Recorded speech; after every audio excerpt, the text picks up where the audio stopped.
दर्शकों को नमस्ते प्रणाम। मैं आपका अपना ठाकुर प्रखर सिंह और रात के 10 बज चुके हैं और कहानी का जो सिलसिला है बदस्तूर जारी है।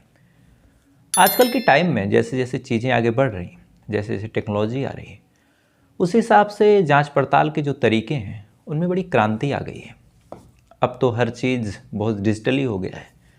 ऐसे ऐसे कंप्यूटर में ऐसे ऐसे सॉफ्टवेयर पड़ गए हैं कि बस थोड़े से इनपुट देने हैं, AI की मदद से अब चेहरा तक बना दिया जाता है। तो जांच पड़ताल में भी तेज़ी आई है। जो पुलिस वाले जांच पड़ताल करते हैं उनको भी काफ़ी सहूलियत, काफ़ी मदद मिल जाती है।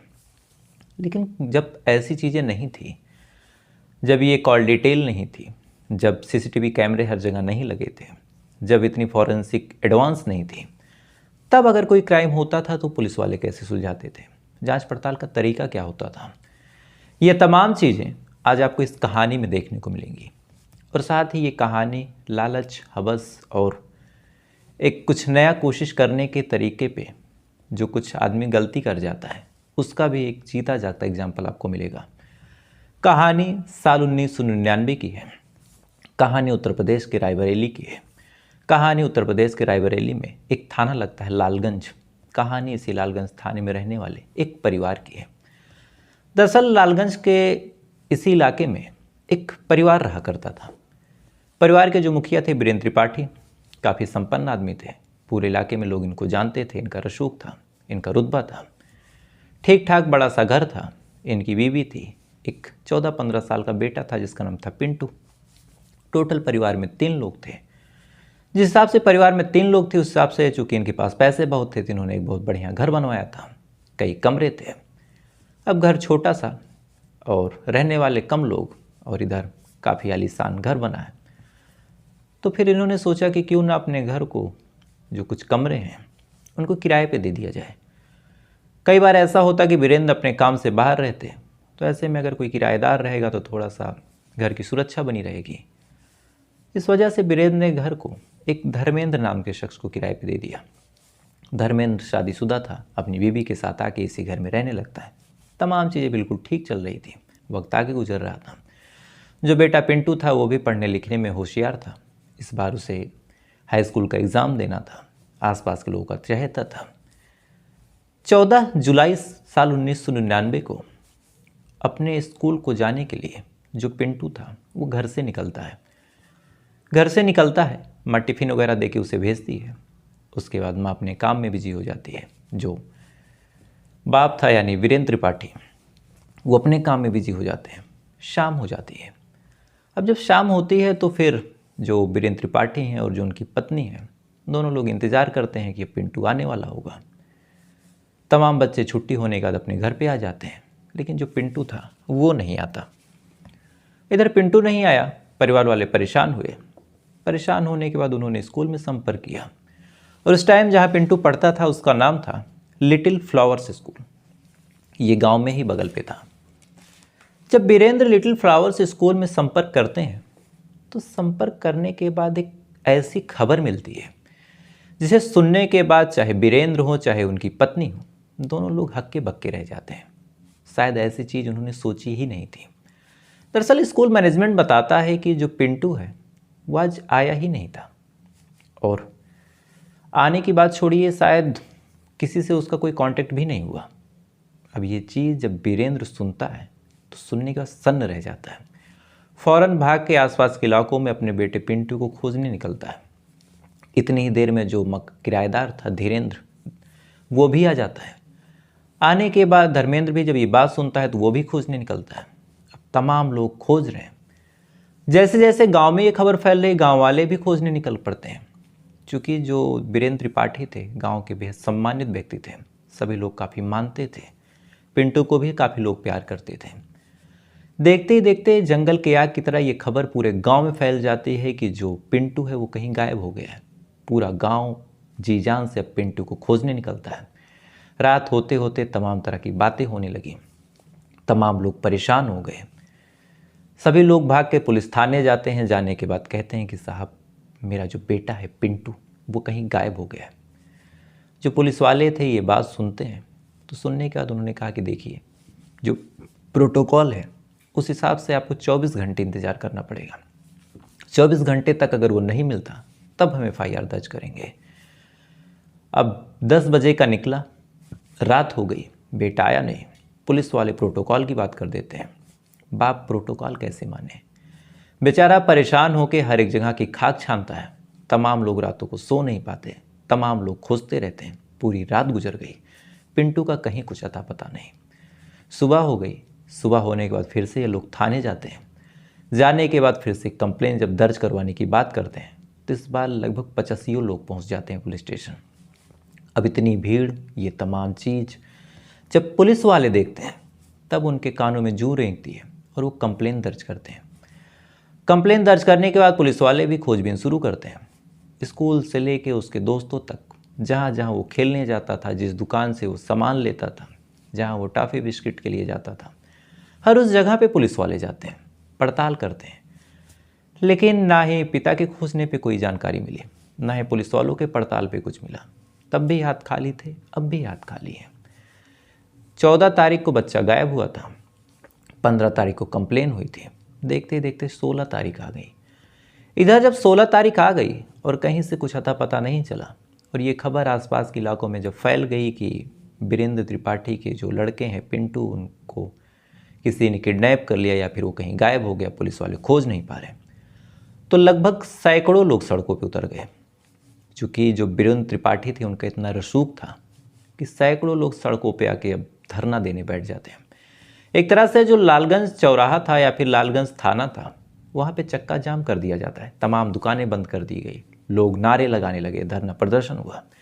इधर जब ये तमाम चीज़ हुई तो पुलिस वालों के भी हाथ पांव फूले। जो एसएसपी साहब थे, जो कोतवाल साहब थे, जो एसपी साहब थे, थाना प्रभारी थे, वो तमाम लोग आते हैं। आने के बाद मान मनौवल करते हैं, बातचीत करने की कोशिश करते हैं। लेकिन अब किसी का बेटा गायब हो, किसी का भतीजा गायब हो तो कैसे सुनेगा? लगातार वो लोग समझाने की कोशिश करते हैं कि 2 दिन की मोहलत दे दीजिए, 3 दिन की मोहलत दे दीजिए, हम ढूंढ देंगे। लेकिन फिर लोग वही कहते हैं कि 14 तारीख से बच्चा गायब हुआ, आपने 15 तारीख को कंप्लेन लिखी प्रोटोकॉल के नाम पे, और आज 16 तारीख 17 तारीख हो गई और अभी तक आपके हाथ खाली क्यों हैं? काफ़ी देर तक प्रदर्शन होने के बाद, मान मनोबल होने के बाद फाइनली 19 तारीख को पुलिस वाले इस बात पे लोगों को समझा बुझा के घर भेजते हैं कि हमें 3 दिन की मोहलत दीजिए, हम 3 दिन के अंदर ये केस सुलझा लेंगे और पिंटू को चाहे जहाँ से ढूंढ के लाएंगे। अब जब एसपी साहब ने आश्वासन दिया तो लोगों को भी लगा कि चलो ठीक है, और कोई ऑप्शन भी नहीं है, आखिरी चारा पुलिस ही है। वो तो एक दबाव बनाने का तरीका था कि हम धरने पे बैठे हैं। लोग अपने कामों पे लौट आते हैं और इधर पुलिस वाले अब जी जान से ढूंढने निकलते हैं। 3 दिन और गुजर गया।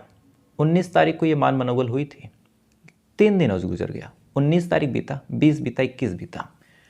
22 तारीख की सुबह सुबह जो वीरेंद्र त्रिपाठी थे वो फिर से पुलिस स्टेशन जाते हैं। जाने के बाद जो एसपी साहब थे उनसे कहते हैं कि मुझे आपसे बात करनी है और एक बेहद कॉन्फिडेंशियल बात बतानी है, यानी बहुत गुप्त बात। एसपी साहब कहते हैं कि बताइए। इस पे वीरेंद्र त्रिपाठी कहते हैं कि मैंने आपसे छुपाया, लेकिन जिस दिन ये गायब हुआ था उसके 4 दिन बाद एक लेटर आया था। उस लेटर को जब मैंने खोला तो उसमें लिखा था कि 5 लाख रुपए दे दो, और अगर 5 लाख रुपए नहीं दोगे तो तुम्हारे बेटे की लाश तुम्हें मिलेगी, और अगर इस बारे में पुलिस को भी बताया तो भी तुम्हारे बेटे की लाश मिलेगी। और ये शहर में जो इतना बवाल मचा है, जो तुम्हारे लोग धरना दे रहे हैं, अगर उनको भी नहीं हटाया तो भी तुम्हारे बेटे को मार दिया जाएगा। इसीलिए मैंने आपसे समझौता किया था। उसमें एक स्टडी बूथ का जिक्र था। मैं वहाँ पे जाता हूँ, यानी जो वीरेंद्र त्रिपाठी थे जब वहाँ जाते हैं, काफ़ी देर तक इंतज़ार करते हैं, लेकिन ना ही कोई पैसे लेने आया, ना ही कुछ और हुआ। अब ये जानकारी जब एसपी साहब सुनते हैं तो उन्हें बड़ा अजीब लगता है कि आखिर एक आदमी फिरौती के लिए फ़ोन करता है, जो फादर था वो तमाम शर्तें मान जाता है, धरना बंद करवा देता है, पैसे लेके पहुंच जाता है, तो आखिर ये पैसे लेने आया क्यों नहीं? अब एसपी साहब भी परेशान, इधर वीरेंद्र भी परेशान, हाथ पैर जोड़ रहे हैं कि साहब मेरे बेटे को खोज दीजिए, क्या करें। 2 दिन और गुजर गया। जैसे 24 तारीख आती है, अचानक से उसी गांव के एक सेप्टिक टैंक से बहुत तेज़ बदबू आती है। पहले भी आ रही थी लेकिन लोगों ने इग्नोर किया, लेकिन 23 तारीख बीतते बीतते 24 तारीख आते आते वो बदबू इतनी तेज़ हो गई कि लोगों से रहा नहीं गया और उन्हें कहा कि चलो इसको खोल के देखते हैं कि इसके अंदर क्या है। जो गांव का सफाई कर्मी था उसको बुलाया गया, सेप्टिक टैंक खोला गया। खोलने के बाद उसके अंदर जब झांका गया तो एक बच्चे की लाश मिलती है, बुरी तरह सड़ी हुई। अब इधर 10 दिन पहले गांव का ही एक बच्चा गायब, इधर 10 दिन बाद गांव में एक लाश का मिलना, वो भी बच्चे की। फौरन बीरेंद्र त्रिपाठी को बुलाया गया। भारी तादाद में पुलिस फोर्स आई और जब कपड़े और तमाम चीज़ें देखी गई तो बीरेंद्र त्रिपाठी ने कहा कि ये लाश किसी और की नहीं, पिंटू की ही है। वो 15 साल का मासूम मरा हुआ पड़ा था और उसकी लाश भी ऐसी दुर्गति में थी कि शायद बताना नामुमकिन है। पुलिस वाले उस बॉडी को अपने कब्जे में लेते हैं। इधर लोगों का गुस्सा फूटता है, लोग फिर से प्रदर्शन करना चालू करते हैं। पुलिस वाले फिर समझाते हैं कि बस 2-3 दिन मोहलत दे दीजिए, हम जो गुनहगार होगा उसे ढूंढ लेंगे। बीरेंद्र का रो रो के बुरा हाल था। इधर पुलिस वाले जब बॉडी का पोस्टमार्टम करवाते हैं और उसमें पता चलता है कि इसका गला घोट के कत्ल किया गया है, उससे पहले इसको पूरी तरह पीटा गया है, तो पुलिस वाले समझ नहीं पाते कि आखिर ऐसा कौन करेगा। फादर से पूछते हैं कि क्या आपको किसी पे डाउट है या फिर किसी से कोई दुश्मनी आपके परिवार में, कोई ऐसा जिससे कोई रंजिश रही हो। बीरेंद्र जब ये बात सुनते हो कहते हैं कि साहब मेरी किसी से क्या दुश्मनी, मैं बेहद साधारण इंसान हूँ। इधर पुलिस वाले कहते हैं कि एक साधारण इंसान इस तरह से नहीं हो सकता कि उसके बेटे को कोई ऐसे मार दे। लेकिन बीरेंद्र फिर वही बात कहते हैं कि साहब नहीं, हमारी किसी से कोई दुश्मनी रंजिश नहीं थी। ये तमाम चीज़ें चलती रही, पुलिस वाले जांच पड़ताल करते रहे। पहले पिंटू का कहीं कुछ पता नहीं चल रहा था। अब जब बॉडी मिली तो न मोटिव मिला ना ही कातिल मिला। वक्त गुजरता चला गया। जब पुलिस वालों को कहीं कोई जानकारी नहीं मिली, स्कूल में पूछताछ कर ली, दोस्तों से पड़ताल कर ली, आसपास के लोगों से पड़ताल कर ली, किसी के पास कोई वजह ही नहीं थी कि इस बच्चे को कौन मार देगा। तो फिर अंत में पुलिस वालों ने कहा कि एक काम कीजिए, हमें उस बच्चे का कमरा एक बार दिखा दीजिए, हो सकता है हमें कुछ मिल जाए। फादर कहता है कि ठीक है, आप आइए। इसके बाद बीरेंद्र त्रिपाठी के कहने पे पुलिस वाले आते हैं और आने के बाद पिंटू के कमरे की तलाशी लेते हैं। तलाशी लेने के बाद तमाम चीज़ें वही मिलती हैं जो एक बच्चे के कमरे में होनी चाहिए। पुलिस वाले फिर निराश थे। लेकिन जब पुलिस वाले जाने लगते हैं तो इसी दौरान उनकी नज़र एक किताब पे पड़ती है और वो किताब ऐसी थी जो शायद अपने आप में बेहद शर्मनाक थी।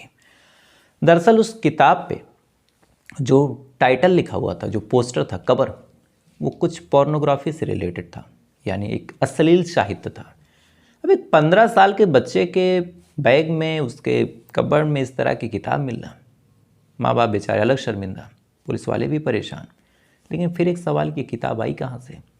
तो जब किताब के पन्नों को बारीकी से पलटा गया तो उस पर एक दुकान का एड्रेस लिखा था। पुलिस की टीम भाग के उस दुकान के एड्रेस पे जाती है, वहाँ पड़ताल करती है। तब दुकान वाला एक चीज़ और बताता है। जब उस दुकान वाले से पूछा गया तो दुकान वाला बताता है कि हाँ, ये जो लड़का है ये मेरा रेगुलर कस्टमर है और ऐसे ही किताबें लेके जाता है। लेकिन एक हैरान करने वाली चीज़ ये है कि पिछली बार जब ये किताब देने आया था और इस नई किताब को लेके गया तो फिर उस किताब में एक लेटर था और उस लेटर पे लिखा था कि तुम्हारे अंकल को डाउट हो गया है और अब कुछ दिन तक किताब मत लाना। पुलिस वाले जब ये बात सुनते हैं कि अंकल को डाउट और किताब मत लाना, इसका मतलब ये किताब किसी और के लिए लाता था, तो किसके लिए, और अंकल को डाउट का क्या मतलब? पुलिस वाले फ़ौरन पूछते हैं कि वो लेटर कहाँ है। दुकान वाला चूँकि लेटर समझो के रखा था, चूँकि उसे भी पहले पूछना था, इसलिए वो लेटर पुलिस को देता है। पुलिस जब ये लेटर पाती है, अब यहीं से तलाश शुरू होती है उस गुमनाम अंकल की और उस गुमनाम लेटर की रचयिता की। पुलिस वाले तमाम लोगों से पड़ताल करते हैं और पूछते हैं कि ये किसको अंकल बोलता था। तब पता चलता है कि अंकल किसी और को नहीं, धर्मेंद्र को ही बोलता था, जो उस मकान में किराए पे रहता था। तो फिर ये लेटर किसका है? तो धर्मेंद्र के घर में जितनी कॉपी किताब थी, जितनी लिखी हुई चीज़ें थी, जब वहाँ पे राइटिंग मैच करवाई गई तो पता चलता है कि ये लेटर तो धर्मेंद्र की बीवी ने लिखा। अब धर्मेंद्र की बीवी ने ऐसा लेटर क्यों लिखा? जब इसके बारे में धर्मेंद्र और धर्मेंद्र की बीवी से पूछताछ की गई तो यहीं से कहानी फिर 4-5 महीने पहले पहुंच गई। दरअसल धर्मेंद्र की नई नई शादी हुई थी, बमुश्किल 2 साल पहले। लेकिन उसकी जो बीवी थी वो कुछ अजीब ख्याल की महिला थी। अजीब तो नहीं कहूँगा, लेकिन हाँ, उसकी वाइल्ड कुछ फैंटेसीज थी, जैसे कुछ फिजिकल डिज़ायर, कुछ ऐसी ऐसी चीज़ें जो नॉर्मली उसका हस्बैंड उसको नहीं दे पाता था। इस वजह से कभी कभार वो ऐसी किताबों को पढ़ने का शौक़ रखती थी। लेकिन अब किताब पढ़ने के लिए किताब पाए कहाँ, बार बार दुकान पे जाए कैसे? तब इसके लिए उसने उस 15 साल के मासूम को हथियार बनाया। घर पे ये लोग अक्सर अकेले रहते थे। धर्मेंद्र की पत्नी ने उससे कहा, पिंटू से, कि क्या तुम मेरे लिए किताबें ला सकते हो? धर्मेंद्र की पत्नी ने जब ये बात बोला तो पिंटू भी 15 साल का था, कहता है कि ठीक है। उसके बाद वो किताबें ला के देने लगा। इसी दौरान दोनों एक दूसरे के करीब आ गए। और आलम ये हुआ कि जो जो किताब में ये लोग पढ़ते हो फिर एक दूसरे के साथ करने लगे। यानी 15 साल का लड़का एक 30-32 साल की महिला के साथ सोने लगा। कुछ दिनों तक ये तमाम चीज़ें बिल्कुल ठीक चलती रही, किसी को कानो कान भनक तक नहीं। आंटी आंटी कह के ये आ जाता। धर्मेंद्र को भी डाउट नहीं, वीरेंद्र को भी डाउट नहीं, किसी को कोई कानो कान खबर नहीं। लेकिन एक दिन ऐसे ही जो धर्मेंद्र था वो कहता है कि मैं लखनऊ जा रहा हूँ। लखनऊ कह के निकलता, इधर संडे का दिन था, घर पे छुट्टी थी। जो धर्मेंद्र की बीबी है फ़ौरन उस पिंटू को बुला लेती, उसके बाद दोनों इंटीमेट होने लगते हैं। लेकिन इसी दौरान धर्मेंद्र कोई फाइल भूल जाता है, उसके बाद वापस आता है। जब कमरे के अंदर दाखिल होता है तो देखता है कि ये तमाम चीज़ें चल रही। वो नाराज़ होता है, अपनी बीवी को डांटता फटकारता है। उसके बाद पिंटू को भी वहाँ से भगा देता है। इसके बाद उसे उम्मीद थी कि शायद ऐसी चीज़ें ना हो, लेकिन ये चीज़ें फिर से होने लगी। तब उसे लगा कि शायद अब तो बड़ी बदनामी होगी, किसी को कानो कान खबर हो जाएगी। तो यहीं से फिर धर्मेंद्र ने प्लान बनाया उस 15 साल के मासूम को मारने का। मौका तलाश करता है, अपने दोस्तों को शामिल करता है। 4 लोग टोटल इस प्लान में शामिल होते हैं, धर्मेंद्र और 3 उसके दोस्त। पूरा प्लान बनता है। पूरा प्लान बनने के तहत 14 तारीख को जैसे ही वो बच्चा निकलता है स्कूल के लिए, धर्मेंद्र उससे कहता है कि अरे यार स्कूल क्यों जाओगे, आज चलो तुमको घुमा के लाता हूँ।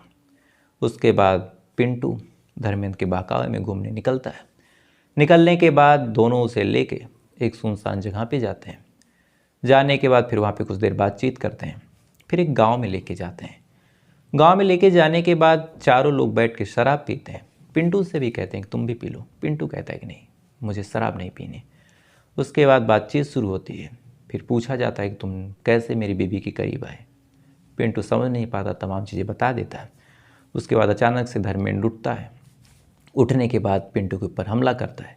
चारों लोग उसको बुरी तरीके से पीटते हैं और पीटने के बाद उसका कत्ल करते हैं।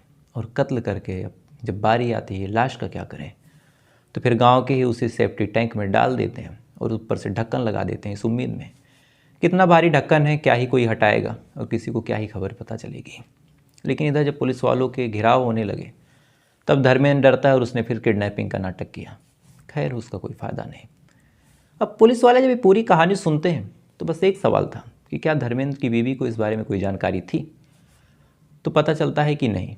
लेकिन अगर ध्यान से देखें और पॉक्सो एक्ट की बात करें, उस टाइम अगर पॉक्सो एक्ट होता है तो धर्मेंद्र की बीवी पे भी पॉक्सो एक्ट लगता, क्योंकि बच्चा जो था 14 से 15 साल का था। इस वजह से भी उस दिन मैंने सवाल पूछा था कि पॉक्सो एक्ट की ज़रूरत क्यों पड़ी, तो इस वजह से पड़ी चूँकि ऐसे केस में बच्चों का शोषण हो जाता था, बच्चे समझ नहीं पाते थे और फिर अंत में जान से भी जाते थे।